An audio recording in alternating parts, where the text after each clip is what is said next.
Human rights activist and presidential hopeful Boniface Mwangi has alleged that the government is using intimidation tactics against him, claiming that a used bullet cartridge was planted in his bag during a flight from Nairobi to Malindi.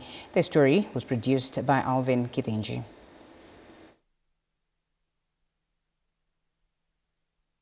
Activist Boniface Mwangi in a press conference on Sunday said he packed the bag himself and passed through 2 security checks at Jomo Kenyatta International Airport JKIA before airport staff briefly took his luggage.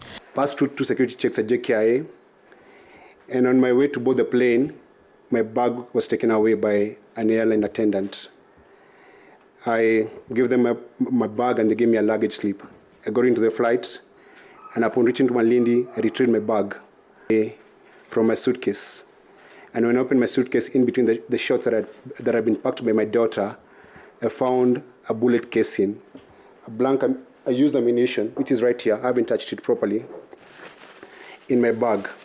This was put between the time I gave my attendant the bag and the time I got to Malindi. Mwangi claims that his bag was replaced with a luggage slip just before he boarded his flight, and upon arrival in Malindi, he found a used round of ammunition between his clothes. And other people who are part of the human rights movement, and I said, what do? I was planning to go to Kilifi police station and report the matter. Then I was advised not to do that because I'm currently facing up trumped up charges of ammunition possession, and going to the police station would have meant that I would be arrested for the police to investigate. The activist now claims the incident was part of a broader state sabotage, intimidation and surveillance against him and other activists. The presidential hopeful also went on to claim there was a plot to intimidate the Independent Electoral and Boundaries Commission, IEBC, to discredit his presidential bid. My communications have been monitored and disrupted.